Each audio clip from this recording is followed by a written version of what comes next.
The wire transfer notification hits your phone at 6:14 in the morning.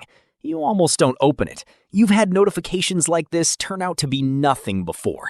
A refund, someone else's rent routed to the wrong account.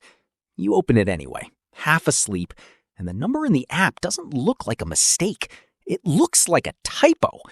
$540,000 landed, cleared, yours.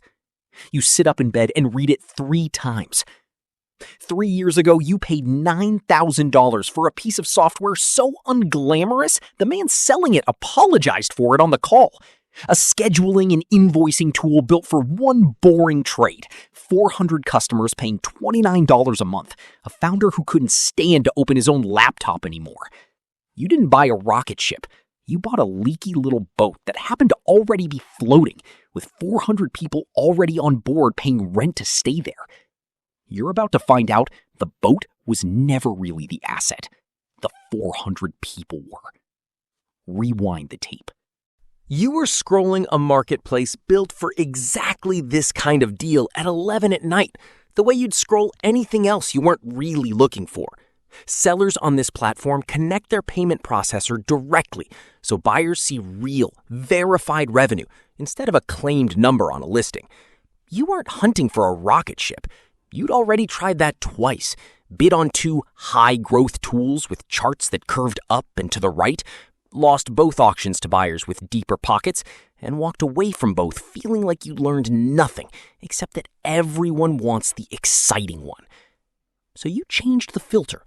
You sorted by lowest asking price instead of highest growth, and you scrolled past 40 listings that were either dead, fake, or both, until you hit one that made you stop scrolling entirely. A scheduling and invoicing tool for a niche trade you'd never once thought about in your life. $29 a month. 400 paying customers. Asking price? $9,000. You did the math sitting up in bed. On a marketplace where the smallest deals typically sell for somewhere around 1.5 to 2 times the seller's annual profit.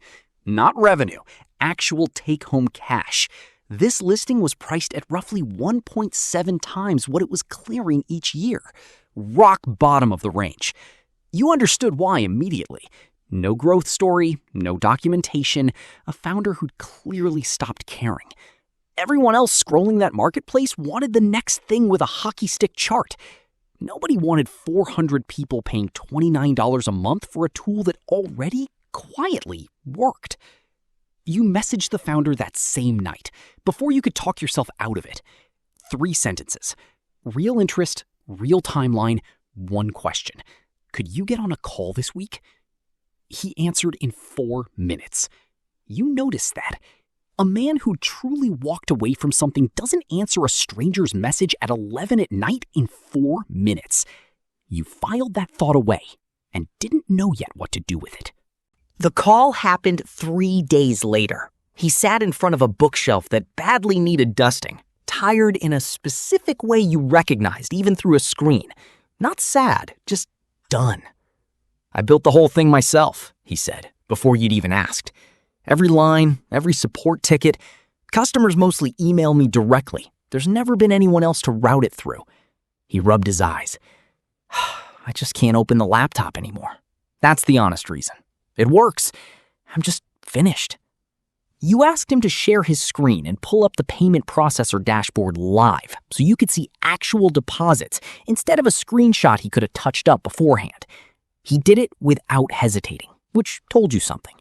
You watched 3 years of deposits scroll past, steady, almost boring in how little they moved month to month. "What's your biggest customer as a percentage of the total?" you asked. He didn't know off the top of his head, which worried you for exactly 4 seconds, until he pulled the number live, right there on the call. Under 0.5%, spread almost evenly across all 400 accounts. Nobody's cancellation could hurt this business. That's the kind of boring that actually means something. You signed a short letter of intent that week. Price, terms, a window to verify everything before the deal became final, and spent the next 8 days doing what most casual buyers on that marketplace skip entirely. You paid a contractor $200 to read through the code base looking for anything ugly. You asked directly, in writing, did anyone else ever touch this code? Any contractor, any freelancer, anyone who could later claim a piece of it? He said no, and then, unprompted, sent you the original commit history going back 5 years to prove it. Every line, his name, his timestamps. That single unprompted move told you more than the answer itself did. The last call before closing ran long. You'd covered the technical handoff, the domain transfer, the escrow terms. You were about to end the call when he stopped you. "Can I ask you something?" he said. "Why this one? You could have bid on the flashy ones. I saw 2 other tools sell this month for way more, way faster." "I did bid on 2 of them," you said. "Lost both." He laughed, short and real. The first time he'd laughed on any of your calls. "So this is the consolation prize?" "No," you said, and meant it. "This is the one where I actually understood the math." He went quiet for a second. Then, 400 people are going to keep paying you $29 a month and never once think about you. That's a weird thing to buy. "That's the whole point," you said. He nodded slowly, like you'd confirmed something he'd suspected, but never said out loud. "Yeah, I built it, and I still don't think I ever really understood that part." The deal closed through an escrow service 2 days later. Your money didn't move until his access to everything officially transferred to you. $9,000, released the moment the domain, the code base, the payment processor account, and every customer record became yours. He sent one more thing after the wire cleared. A photo of a chipped ceramic mug on his desk, printed with the tool's original logo, the first thing he'd ever made for the business, before he'd learned to code well enough to build the actual product. "Figured you should have this too," he wrote. "Weird thing to mail someone. Here it is anyway." It showed up a week later, wrapped in a t-shirt, no note. You put it on your own desk. You had no idea yet how many times you'd end up staring at it. The first 4 months, nothing changed. Same 400 customers, same deposits, same quiet rhythm the business had run on for 3 years before you touched it. You used that time to do the one thing the previous owner never had the energy for. You wrote everything down. Every vendor, every process, every piece of infrastructure, in plain language, so a stranger could pick it up and run the whole thing without ever calling you. On a marketplace where buyers are explicitly paying for confidence, that single document is worth real money on its own. You also did something else the previous owner never did. You went looking for the crack. You found it in month 5, going through the customer list line by line. One account, not the biggest, but one that had quietly referred a meaningful slice of the other 399 over the years through word of mouth in a small trade community, had stopped logging in 6 weeks earlier. Not canceled, just gone quiet, the specific silence that comes right before a cancellation email. You picked up the phone instead of waiting for the email. "Hey, this is going to sound strange," you said, "but I noticed you haven't logged in a while, and I wanted to check in before you just quietly disappeared on me." There was a pause, then a laugh. "Nobody's ever called me about this before. Honestly, business has just been slow this quarter. Nothing wrong with the tool." That call cost you 9 minutes. It saved the account, and it taught you something the previous owner had been sitting on for 3 years without ever once noticing. A business can look completely stable on a monthly chart, while one quiet person is one bad week away from becoming a cancellation nobody saw coming. You didn't stop at one call.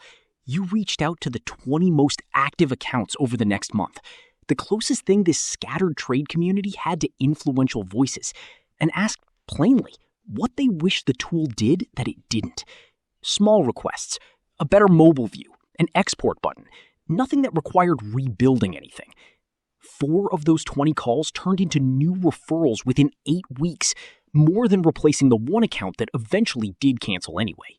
By month 9, the growth was clean enough that it started to feel almost too easy. And that's when the unease crept in. Revenue was up, churn was down, every number on the dashboard was better than it had been a year ago, and you kept waiting for the part where something went wrong, the way it always seems to in these stories. You caught yourself checking the payment processor twice a day instead of once a week, not because anything was actually broken, but because you didn't fully trust a number that kept quietly climbing without punishing you for it first. Nothing was wrong. It was just working. You had to sit with that discomfort for a while before you actually believed it. The guy who first pointed you toward that marketplace, someone you'd met in a small online forum for acquisitions, who scouted listings semi-professionally for a modest finder's fee, called you 8 months after your deal closed, and he didn't sound like himself. "I need to tell you something," he said. "Not about your deal, about the next one I did." He'd brought a buyer a bigger tool a few months after yours, real revenue, real customers, and skipped the one check he'd always told you never to skip, confirming every line of code was actually owned free and clear. It wasn't. A contractor the original founder had hired years earlier had never signed anything giving up his rights to a feature he built. 18 months later, that contractor resurfaced with a lawyer. "It didn't kill the deal," he said, "but it cost my buyer a real settlement, a real legal bill. Months of stress that never had to happen." He was quiet for a second. "I keep thinking about your commit history.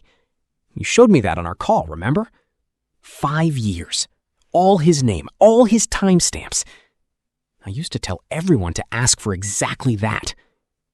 I got lazy, and I didn't ask for it myself, on someone else's money. You didn't know what to say to that. There wasn't really anything to say. He wasn't asking you to fix it. He just needed to tell someone who'd understand exactly what he'd skipped and why it mattered." "I still find good deals," he said finally. "I just don't vouch for one without the ownership history in hand anymore. It costs me speed. I don't care." You thought about that call more than you expected to in the weeks after. He hadn't been careless out of greed. He'd just been moving fast, the way everyone tells you to move in this world. And the one time it cost someone else instead of him, it clearly cost him something internally too. Not his reputation, not his business, just the version of himself that used to believe he never cut that corner. You built your side of it the careful way, from the start, the way his own advice had originally taught you to. Code-base ownership confirmed in writing before a dollar moved. Escrow that held your money until the transfer actually completed. A runbook that meant the business lived somewhere other than your own head. 18 months after you bought it, with clean documentation, a full year of quiet, deliberate growth, and a customer base spread evenly enough that no single account could ever hurt it again, you listed it on the same marketplace where you'd found it. This time, the story wasn't a burned-out founder who'd stopped answering emails. It was a documented, growing, low-churn tool with a buyer's guide sitting right there in the data room. And buyers at that tier pay for exactly that kind of proof. The listing drew real competition. It closed at just under $500,000. The chipped mug still sits on your desk. You've bought 2 more small, boring tools since then. And every time, before you wire a dollar, you find yourself glancing at it. The first thing a tired stranger ever built with his own hands, sitting quietly beside the confirmation for the deal that came from it. You are the main character of this story. This is how you run the system.